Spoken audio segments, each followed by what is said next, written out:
for my conversation today with Bruce. So depending on where you are, good morning, good evening, good afternoon. My name is Avi Stamen, and I'm the CEO of Academic Language Experts. You'll be joining us today for our publication success interview, which is an interview that I do every month with thought leaders in the field of academia and publication. I apologize for those who have not muted themselves. Please do go ahead and mute yourselves. Thank you. And where I have the privilege of speaking every month with an innovative thought leader in the field of publication and distribution of academic research. Today, I really am delighted to be joined by Bruce Wilson.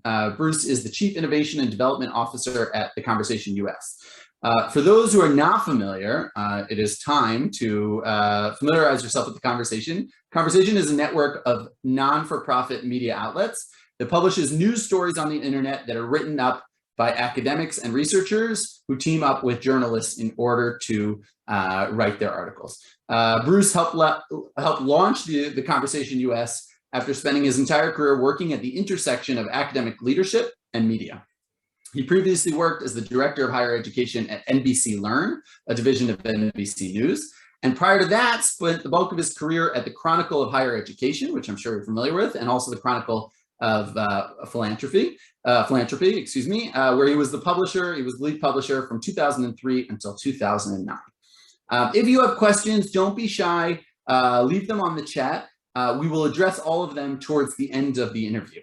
If you have a more personal question or want to discuss your specific research and maybe it's less relevant for the entire group, feel free to reach out to one of us. We'll be sharing our contact info. You can reach out to either of us after the session by email, and we'll try and get back to you in the coming days. The interview is being recorded, and we will be sending it to everyone who registered shortly after the event, so you can feel free to watch it again or share it with any colleagues who weren't able to be here today. Whew. Back on. Time. Yes, exactly. Got to be careful what you say when you're on camera, right? All right. So before we kick off the event, I want to share a word about Academic Language Experts. Let's try this again and hope that this time it goes a bit smoother. So Academic Language Experts, we provide customized translation, editing, and academic support services to researchers, scientists, and other professionals to help them produce publication-ready texts at the highest levels. We also help scholars who are looking for help with publishing with major academic publishers and need help with their book proposals prior to submission.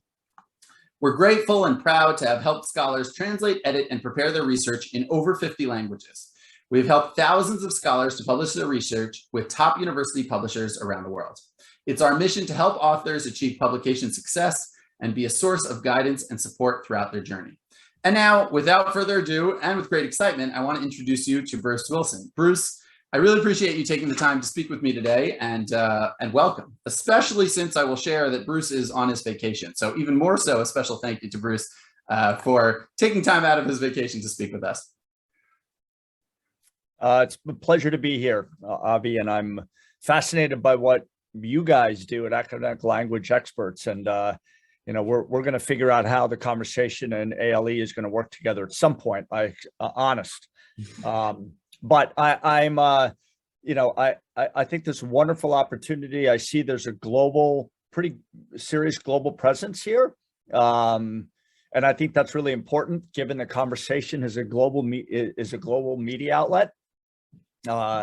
So we are, I'm looking forward to explaining sort of who we are, what we do, and with no preconceived notions of what we want to come from that, other than for everyone that's participating in this knows about the conversation, even just to read us. But, our special sauce is that we work with scholars, thousands of them, to translate what they do, unlock it for the public audience. And that's really at the core of the only reason we exist.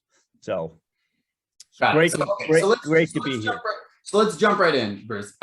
Tell us maybe the best way to introduce what the conversation does is to give us a little bit of the backstory of how it came to be and how you got involved, and sort of what was the original mission, and what have you been able to accomplish since you started out, thinking up this idea till today. So it's actually fascinating how the conversation started, and its roots are from Australia. And the reason is really quickly, the editor-in-chief at the time in 2010 of the Melbourne Age was a guy by the name of oh, now I'm all of a sudden Andrew Jaspin. And when the global depression recession hit, he was asked to cut 30% of his staff at the Melbourne Age to be able to, to cut costs because, things were not going well. And he basically tried it for 3 months and said, I quit. I can't do this. I can't put out a paper without having expert journalists who are trained and know what they're doing. Got absorbed by the University of Melbourne, and was asked to find a solution to the ills of journalism being so dependent on advertising revenue and things like this, and come up with a solution. And he did. He was 1 year on a working for a year, and he met a guy by the name of Peter Doherty, who was a Nobel laureate in immunology. And the two of them, and this is a true story, out on a night having enjoying their adult beverages, came with this idea of, rather than a journalist interviewing a expert scholar, they do it and then writing what they think is what they heard. They said, why don't we work together? And they came up with the idea of the conversation. And so it was born out of the fact that journalists know how to write for the public. Scholars know how to, write for scholars. How do you work the two together? And it was launched in 2011 to great success. Moved on to the UK in 2013. And when I learned about the conversation, somebody explained to me about this thing called the conversation. Having spent 20 years at the Chronicle of Higher Ed, was always trying to figure out a way to share the good of higher ed with the public. How do you do that? Because the media wanted to write about, all the horrible things of higher ed. But the real, behind higher ed, the work that's going on, especially in research, had to be shared. So when I found out about it, I reached out. It had not launched in the US. I was at NBC News at the time at 30 Rock.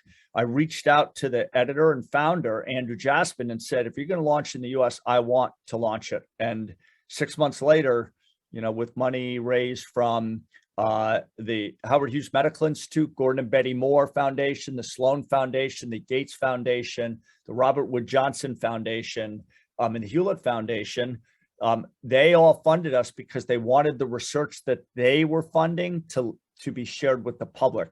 And from that point on, we launched actually 7 years ago last week. The conversation was born.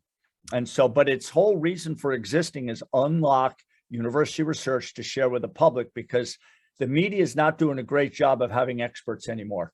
And there's one place the media always goes to, it's academic scholars. But the problem there is that when you have generalist journalists who don't have any idea about being an epidemiologist, or a philosophy professor, they write what they hear, and that's not always what is exactly what the scholar would have liked them to write. So in the end, the conversation, the scholar has the final say. So they literally work together. So first draft, the scholar sends it, the editor looks at it, makes some suggestions, but they don't mark it up with, red pen. They basically go back and say, maybe you should think of it this way or think of it that way. Back and forth. And in the end, before that 800, 1,000 word piece is going to get published, the scholar has the final say. So that is why it's important in all of this to recognize the fact that this is not, our editors are not writing the piece, the scholars writing the piece, and they coach them along the way.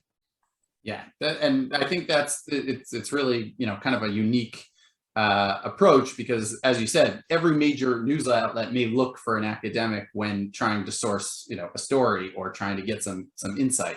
But from there to making the academic, I guess, the center point and the centerpiece of the, of the article itself or of the news piece itself, I think there's a big gap there, and also in terms of the depth and level of, sophistication of the idea that's being given across. That's my impression from as an outsider. That's 100% correct. And the amazing thing is that when you look to see where this content. So for the conversation, we have a digital site. Everyone can go to it. Whatever country you're in will align you. If you're in the US, the conversation US will pop up. If you're in Spain, the conversation Spain will pop up. If you're in New Zealand, conversation Australia and New Zealand will pop up. But we are in 8 countries now: Indonesia, Africa, Canada, France, UK, Australia, and the US. And now, we have 100 million readers monthly of the content that actually is being authored by scholars. So I don't mean to put you on the spot, but I want to get down into the weeds for a minute and ask you, let's take the last 2 years, and the coronavirus. Has there been, an article that you can think of that that was produced by the conversation that you're specifically proud of, or you think really made an impact? Just to give us an example or a taster of how someone took their research and kind of transformed it into, an article which actually maybe influenced policy or made an impression beyond the walls, beyond the ivory tower, let's say. There are so many examples. If I was sharing my screen, I could actually, and I won't do that, but I could actually go and you can watch what happens when a piece goes viral. So that is, the conversation really took off even more so, because in January of 2020, we were averaging about, and these numbers are important, maybe 9 million readers a month. By April, we were averaging 25 million. And what happened is the time especially during COVID, where everybody is giving these different opinions, we had a number of scholars, especially epidemiologists, immunologists, who wrote pieces, and we helped them shape it so people could learn and understand it with facts.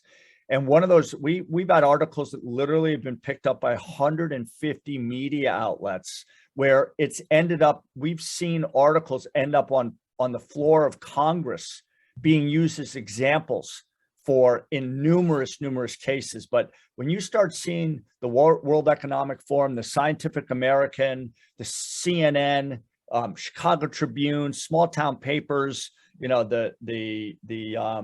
it's translations into Spanish on an article about why double masking, what the impact is of double masking, and you see that these things go viral because we're on the AP news feed, the conversation content.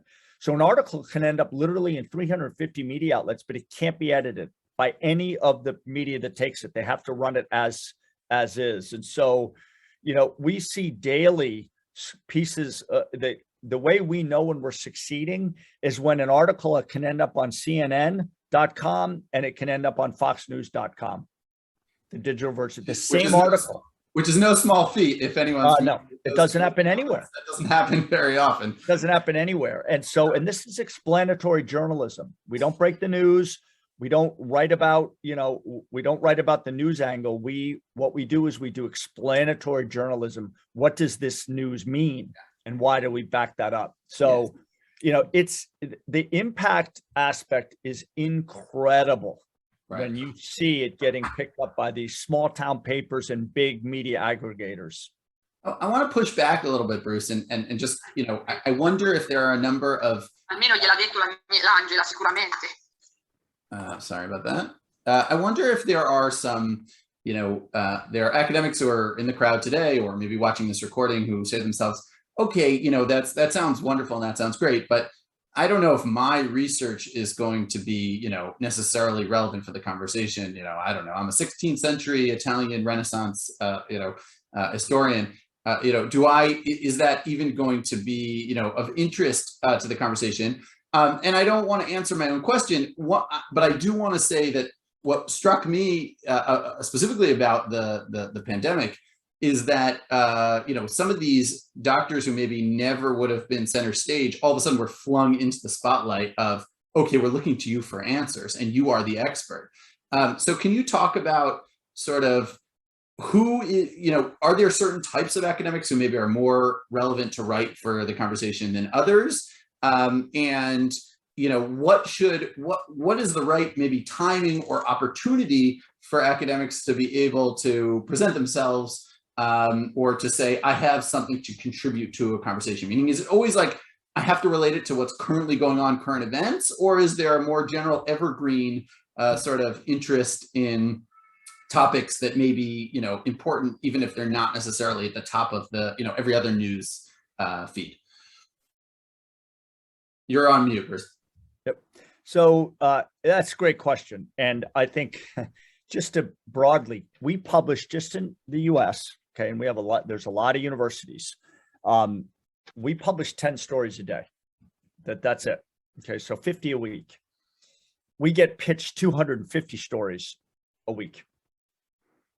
The key thing here is that the conversation is not everybody's scholarship is always going to be something that we're going to be able to write about. And not only that, I mean, if you think about the number of articles and the number of scholars, but the thing that's really important is I like to use a phrase, and I've given hundreds of presentations. We do go from the curious to the serious. Not everything we write about is going to save the world. Okay, it's not all about COVID.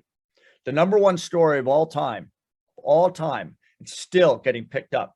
What happened from a postdoc at Penn State School of Medicine wrote, what happens to your brain when you give up sugar for Lent? Okay. And that was the title of the story. That has now had 13 million readers over its lifespan. It's been picked up in 157 countries. And it was fascinating. And basically what it was doing is it was just an interesting piece about what would happen if you stop eating sugar. And it was a way for people to learn. It was tied in because, it was over Lent. And so people are saying, what are you giving up for Lent? The second piece that's done the most is it was written by a microbiologist at Clemson University. What happens if you drop food on the floor? The 10-minute rule, the 10-second rule. Okay. Tens of millions of people have read that article. And basically it's a microbiologist explaining what happens on different surfaces and things like that. And then, and so those get picked up because people, it's just curious stuff, right? So we've had really interesting stories that go all the way back to the 13th century and tying it in today, and when you look at the topics, it's not all about COVID and it's not all about death and destruction. It's frequently about just really interesting things. And so it always depends on, is the scholarship such and the research such that a piece could be created for a lay audience, right? You're not writing this for Science Magazine or your scholarly journal. It's for the lay audience, and that's what you have to, keep in mind. So, it's not everybody is going to have something that would be of interest to the public. But what happens when a pitch is sent in, an editor will look at that and say, wow, there could be something here. And then they connect and then they start talking about it. So. Right. Well, one of the things that I've noticed and that I think, about the site is that on the one hand, it has to have a potential mass appeal. Otherwise, it's just not going to be justifiable in printing it. So there is a consideration of popularity. On the other hand, I find it to be less sensationalist than maybe some of the other, even major media news outlets, where it really is, just trying to get you to click into certain things. I'm sure you have, you study what the headlines are and what those should look like and how you get people to click, but there's something about it being, there aren't fluff pieces. I guess that's what I'm trying to say, which I imagine that's intentional, and that's probably something that you take great pride in. Well, we literally 3 editors have to see every piece. Every piece has to have passed 3 sets of eyes. Not only that, we have somebody that checks for clickbait, anything that makes it appear as if it's clickbait. We have actually turned away, and Newsweek magazine, perfect example, took one of our pieces, turned it into a clickbait, because when they take one of our articles, they don't have to take the title and they can switch out the photos. But if we find that there is a title that's been made sensational, we make them take it down. And we've done that probably 15 or 20 times. So our goal is we do not want anything to be clickbaity. And that's one of the reasons why we're so rigorous about the editing process and making not only that in terms of writing too wonkishly or talking in ways that only a scholar would understand that. So got it. Now let me ask you a question that I don't know if you'll know the answer to.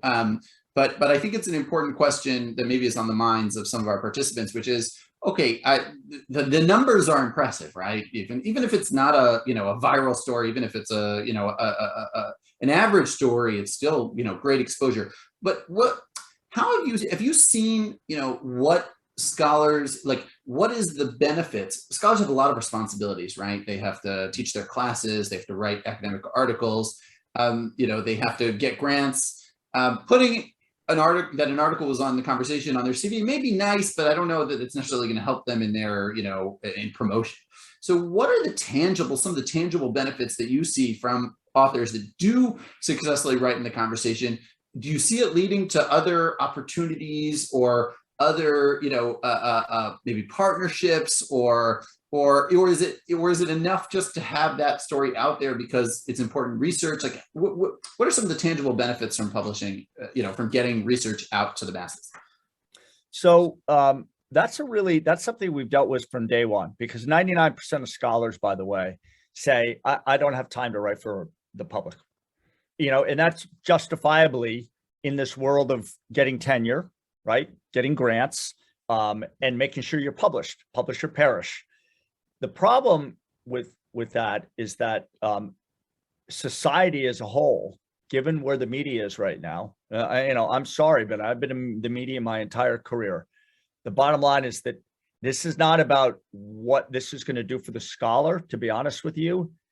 It's what this can do to the public, because if not higher ed and not expert scholars, who's providing the public with information? If you're doing this because you think it's going to help you promote you, or there's going to be a tangible benefit to you, that's not the reason you'd want to write for the conversation, even though it does happen and it happens all the time. But that is not what we try to pitch. Now, the flip side of that is that the number of scholars who have written for us, who have gotten asked to be interviewed by other media, 72% of all the scholars that have ever written for the conversation have been asked to get another interview with another media outlet, to be on a podcast, to be on a television program or radio program.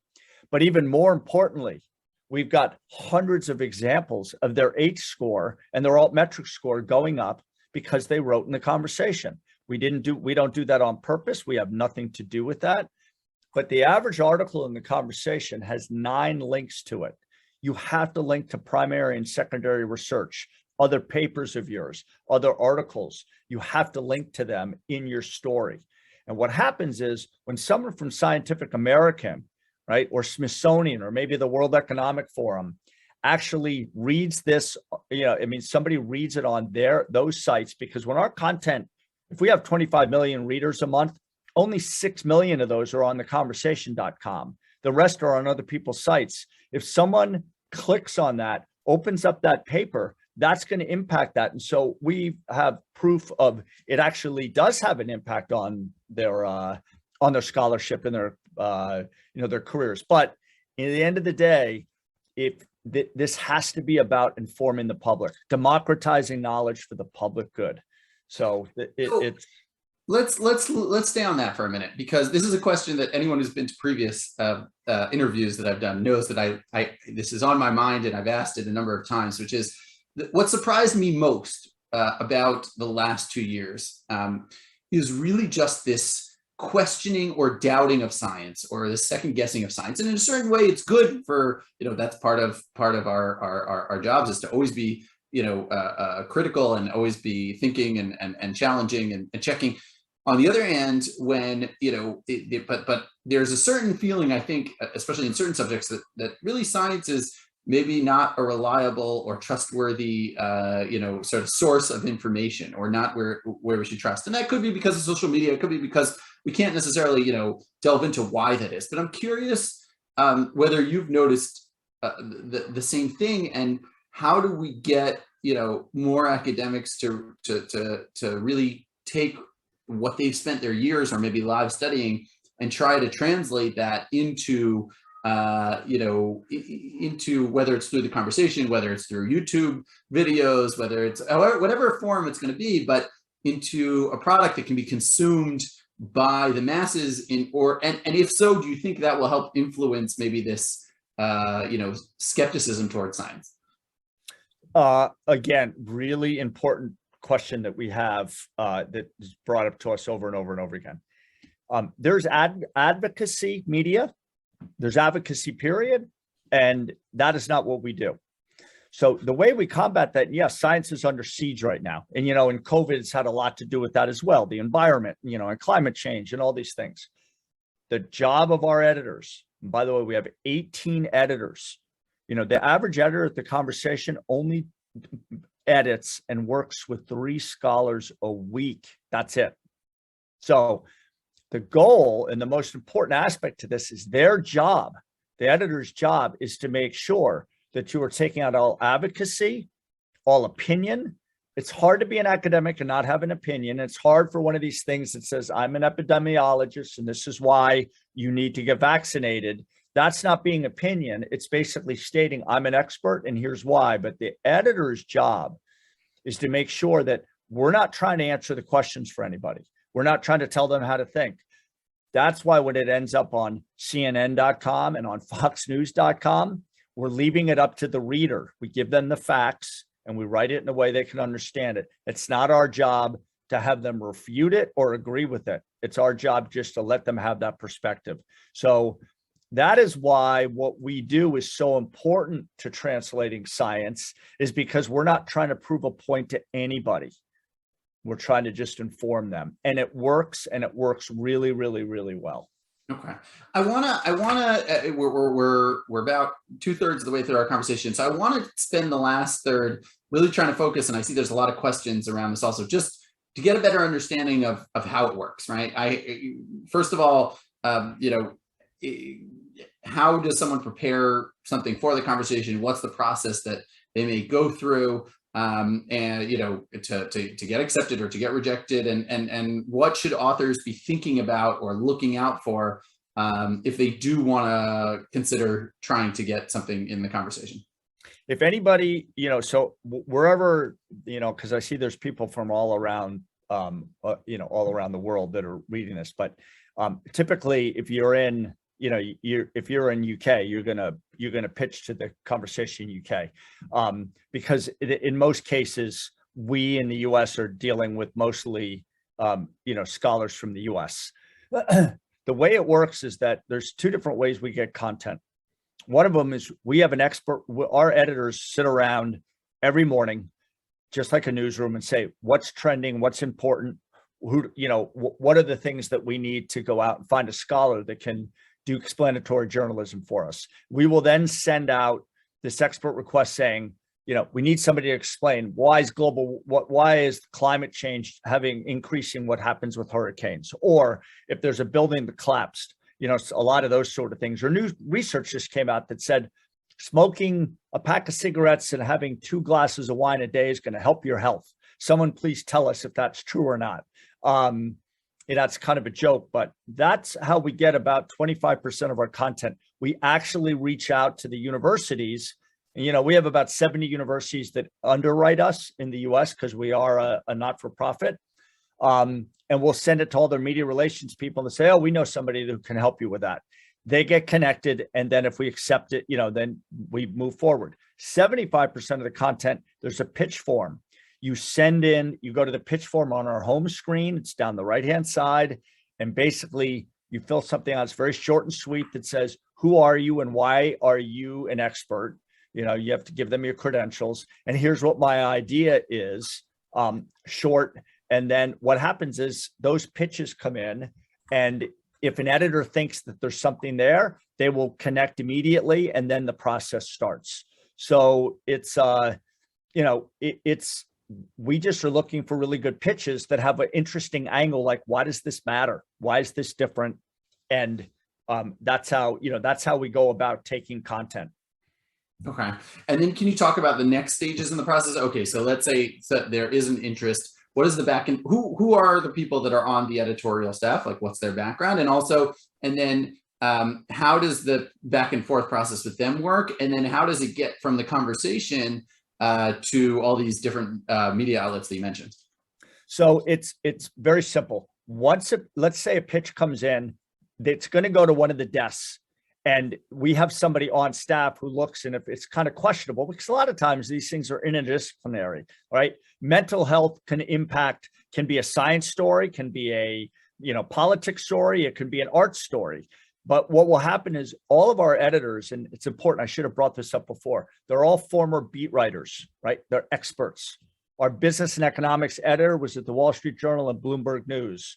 Our climate editor has worked at 3 different major, worked for Science Magazine. So what happens is we have expert editors. So you do not go to a generalist ever. A religion expert is, used to write for a religion paper. Once there's a connection and it goes to the right editor, the editor will then reach out and say, let's schedule a talk and let's get on and they'll discuss the idea and they'll shape it and say, okay, here's what we want to do. They'll give them the ideas to say, now write, give us between 600 and 1,000 words. And then they have something, we have a back-end system that makes Google Docs look like, archaic, that allows them to go real time, back and forth, back and forth, back and forth. So that process takes time and they go back and forth. We don't just edit it, redline it and send it back and say, is this good to go?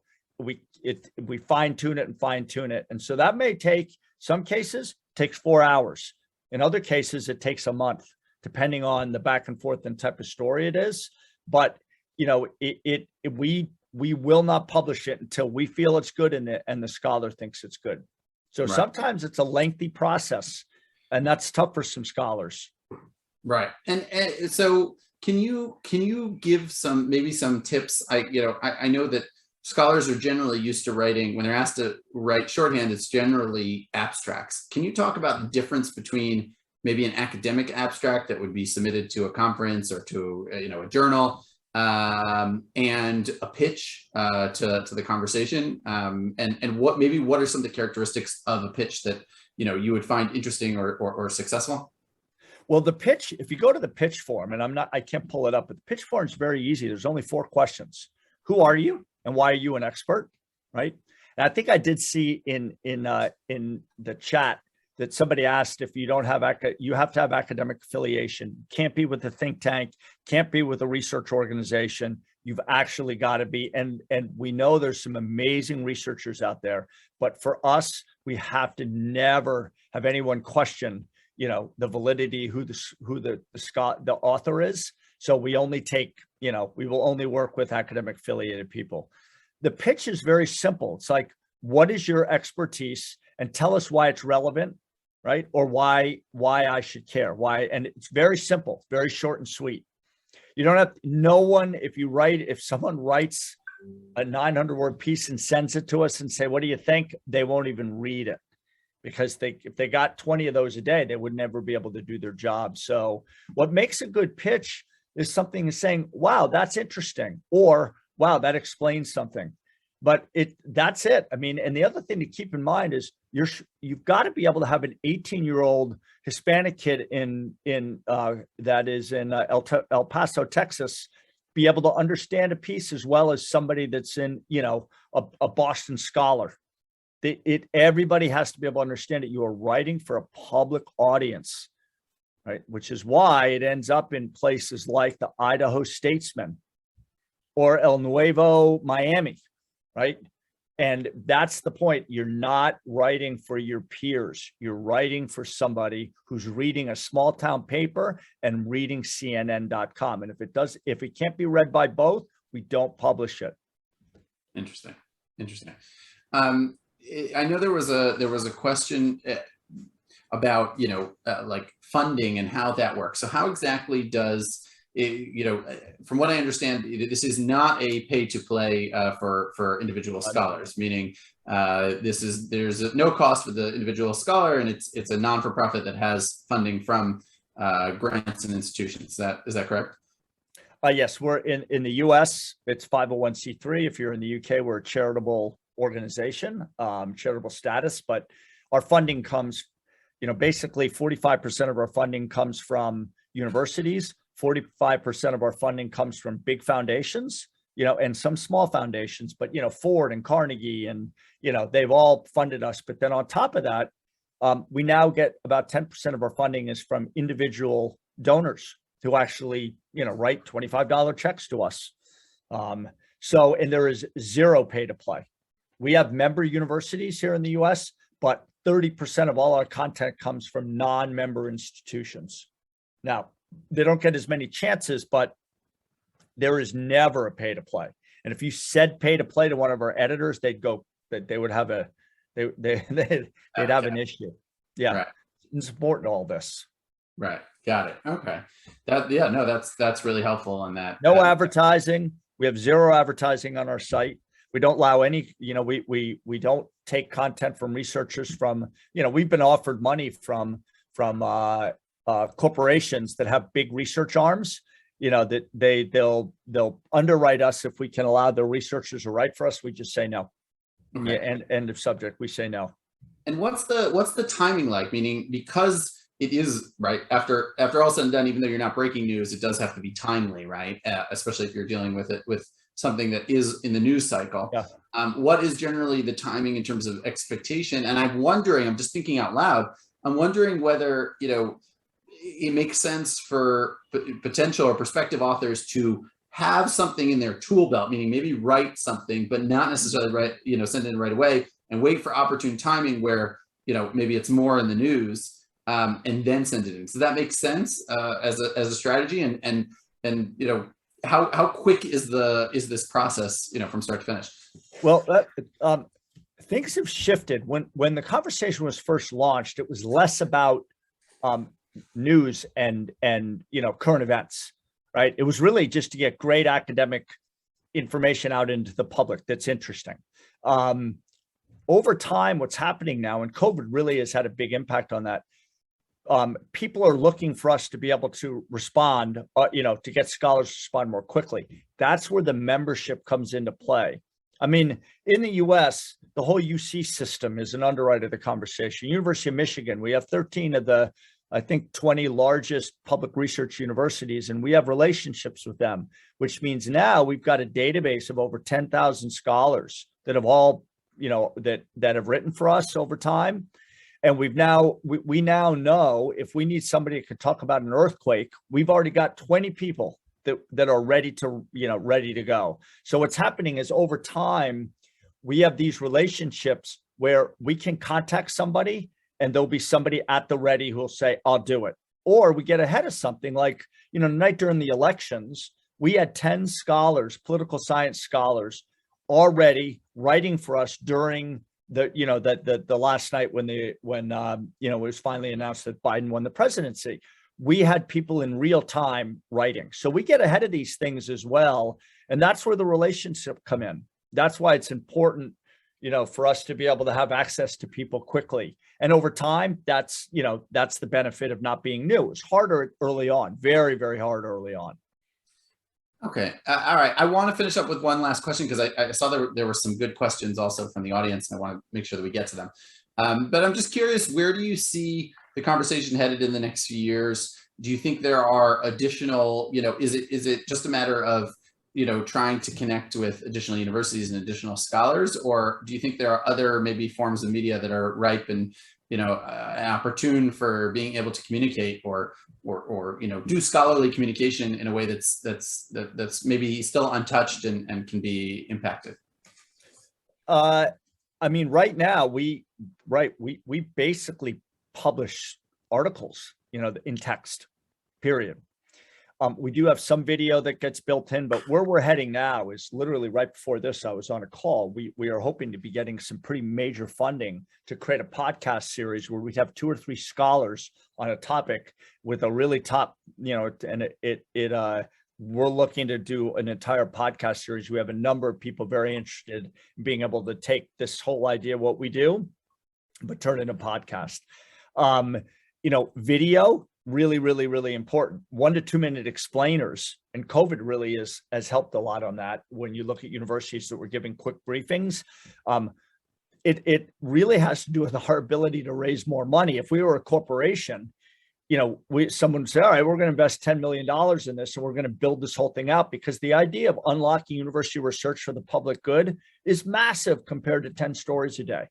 So the direction we're heading in, we want to leverage all the expertise out there so that the public can get, trusted information to make their own decisions. So where we go from here is there's lots of different things, special reports that we can do, but it all asks for, unfortunately for us, it's a fundraising thing because we can't generate funding without getting, people giving, and we're not looking for every university to support us because we can't serve that many people. But the goal is really to become much more collaborative with the media to leverage academia and the scholars to inform the public. Yeah, and it just, again, I may have said this at the outset, but it seems like it's a pendulum, right? If some of the people that are on media today are really just to get the greatest reaction or instill the most fear, there's a mission here, I think, that's really clear, and you do a nice job of bringing to the fore of seeing academia as a way of transforming, how we process information, how we analyze it, and we, I mean, both the academic public as well as the general public, and trying to, bridge the gap there, because a lot of people know that they're, and even universities, I think, are well aware that, there is this need to get research out, but I'm not sure that anyone has figured out distribution in an intelligent way and how to actually do it on a practical scale, like you have. So in that way, it's really, it's really impressive. Yeah, for anybody who's, we have worked with numerous university presses. A matter of fact, we've had a number of them have underwritten us: Johns Hopkins, MIT, Yale, Princeton, because what happened, this one really important thing, is they found out we never reached out to them. We never even talked to them. But what was happening is that scholars were embargoing, they had the research embargoed or a book that was going to come out. They contacted the conversation, written, and had an article ready to go. And at the very beginning, it says, it would be, my name is Bruce Wilson, and I'm an expert in this. My book is about to come out on blah, blah, blah. And it would link to the book. We would not publish the story until the book was ready to go, was available. The number of book sales that they had because they linked to it in a conversation article that was more for a lay audience was remarkable. And so the press has started coming to us and saying, oh, we want to have our scholar who's about to get published write a piece for the conversation and link to it. So that kind of thing happens frequently where scholars are embargoed, we will have a piece ready to go.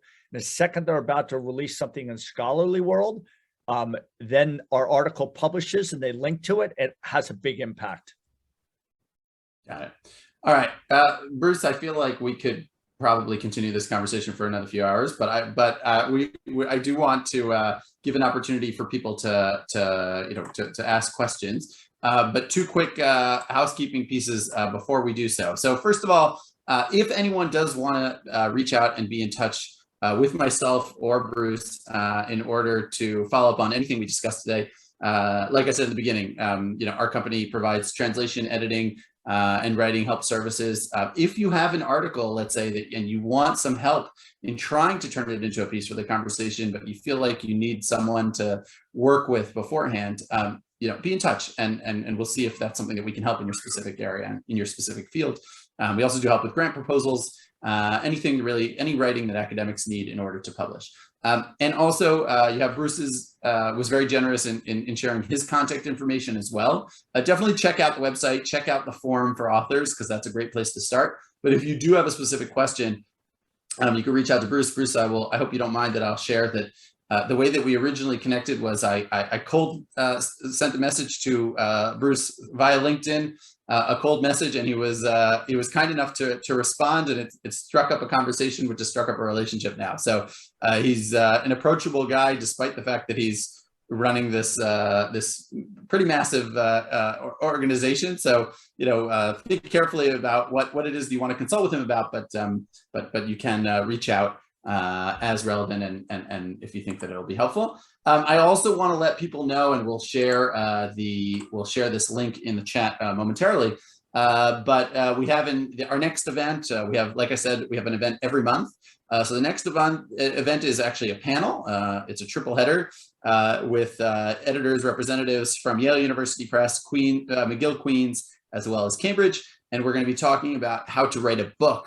Today we talked about how to write an article for a popular audience. We're going to be talking about how to write a book and this trend of brainy nonfiction, which is kind of evolved, which I think has a lot in common with the work that's going on at the conversation, but more in book form. And even the academic publishers are interested in pursuing book proposals that really appeal to a general audience beyond an intellectual audience, but a general audience beyond just your academic colleagues and maybe the people that you sit with for lunch every day. So definitely tune in and join us for that. That'll be on October 26th, and keep your eyes out for future events as well. Again, it's generally once a month, so we invite you to participate. So okay, I'm going to take a look. Thank you to my colleague Lee Rowan who collated the questions. I apologize in advance. We're not going to be able to get to all the questions, but we will try and address as many as possible. I will also share a link to the event next month. Okay. All right, should authors already have the full article, or at least their draft of the article, written before they do a pitch, or is it enough to just write out the pitch and then they'll kind of have an initial brainstorming session with the editorial team member from the conversation? That's a very easy one. Do not write a piece first. Don't try to guess what we would like, because not only that, what you will get when you work with one of our editors is incredible coaching. They don't teach you.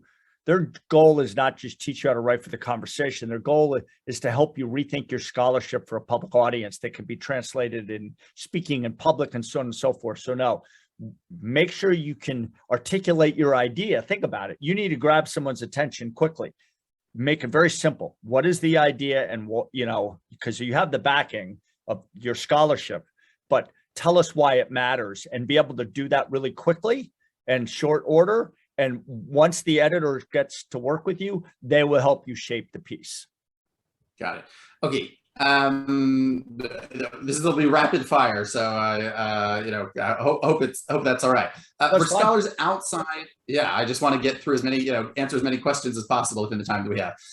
For scholars outside of the UK, US, I think there's a conversation in France, conversation in Australia. So obviously, if you're in one of those countries, do submit via the local website.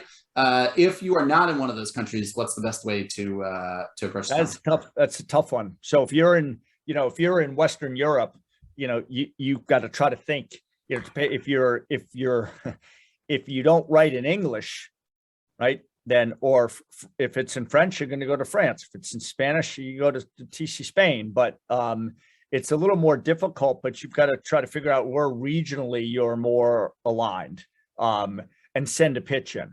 But that, that's one of the things about the conversation, is that, we each country has to raise its own money.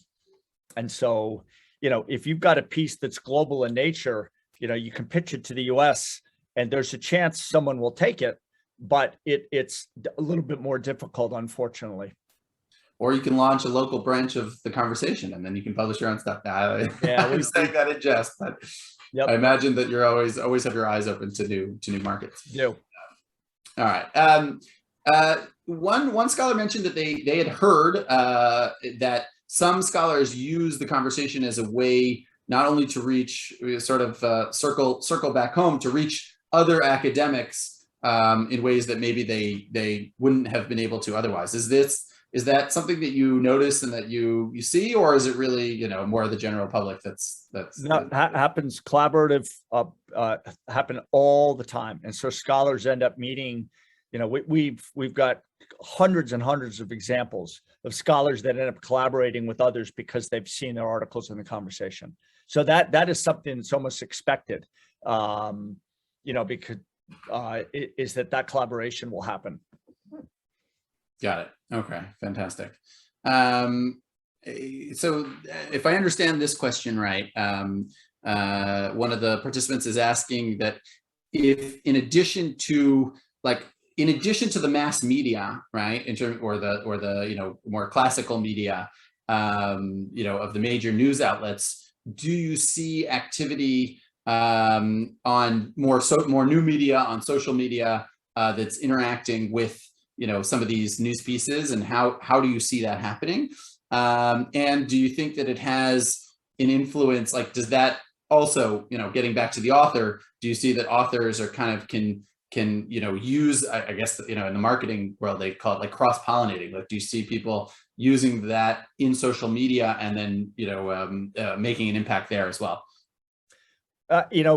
Probably 75% of all the reads of our 5 to 6 billion monthly just on the conversation.com is due to Google News, Apple News, and social media.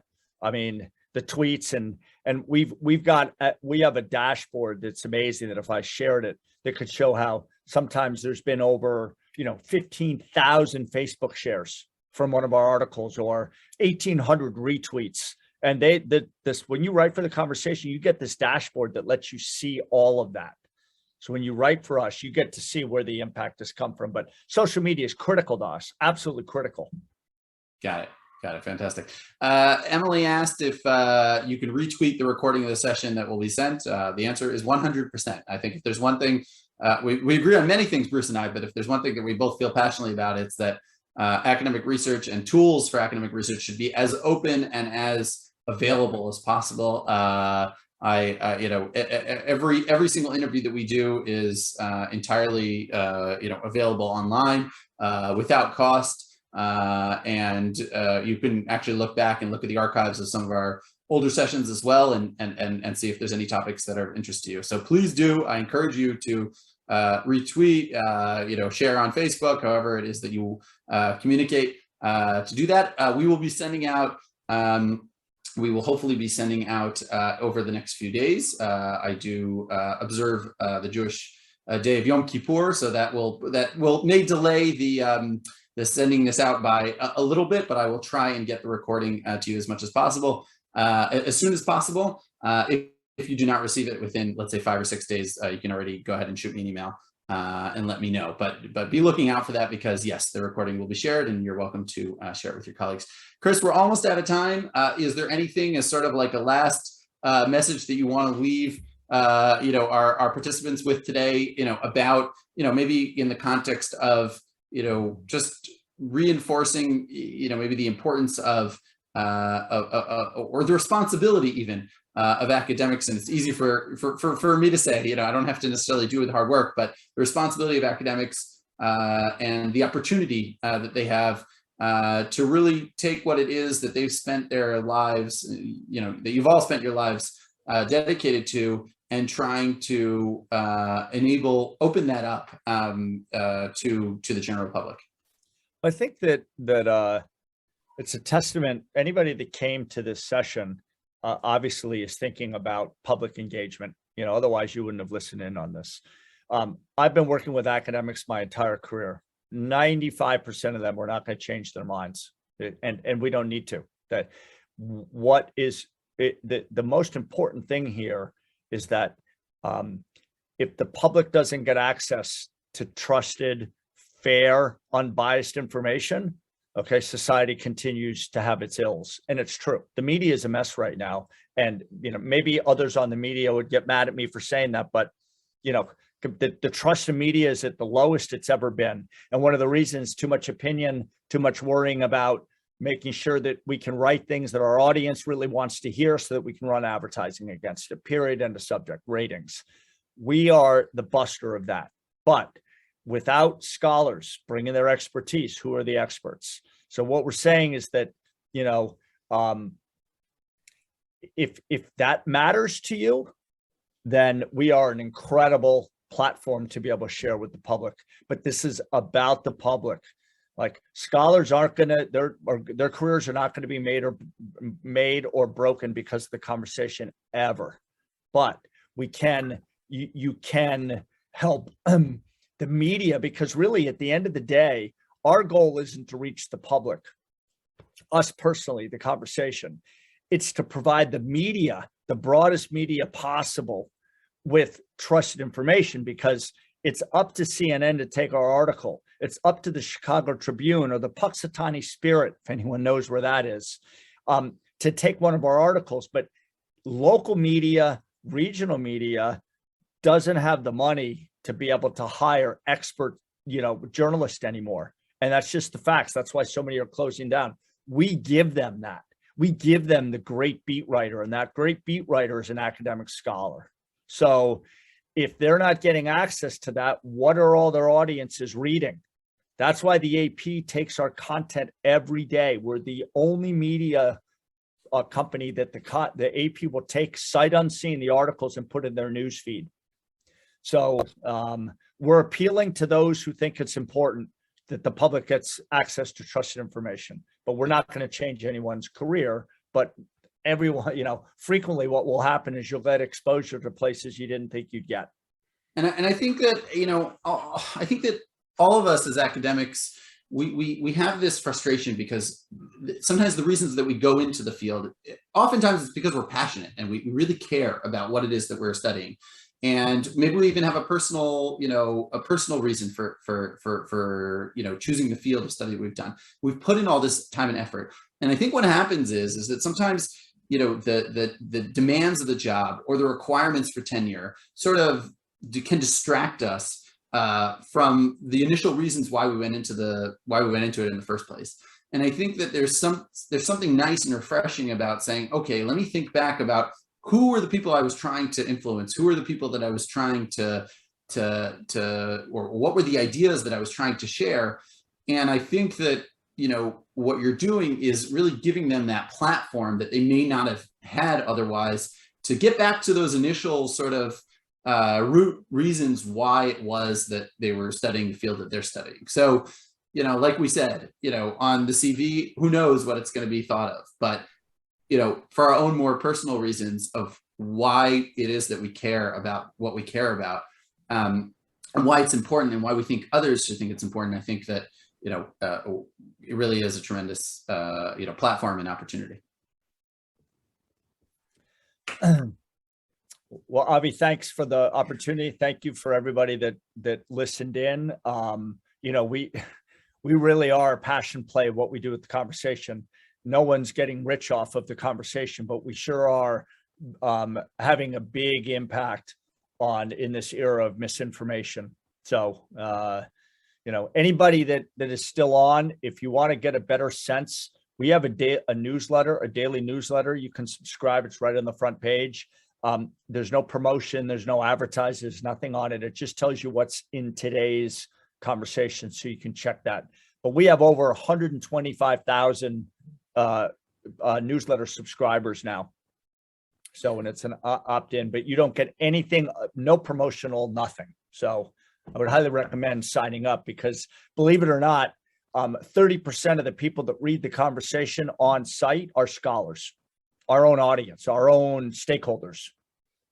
Right. Bruce, I really can't thank you enough. I know you're taking time out of your personal vacation to join us today. And so enjoy the beach, enjoy the paddleboarding, and thank you so much for taking the time. I think these insights are really invaluable. And I hope that, that the conversation today has helped, inspire some writers who maybe were thinking about it or hesitating or not sure what to do, to actually, make the plunge and write something up and send it along. And if all goes well, you'll be inundated tomorrow. Your editors will say, what the hell happened yesterday? Where are all these stories coming from? So we love that. I mean, that's why I participated, So, right. Well, thank you very much. And thank everybody. And off we go. Have a great day. Thank you. All right. Bye-bye.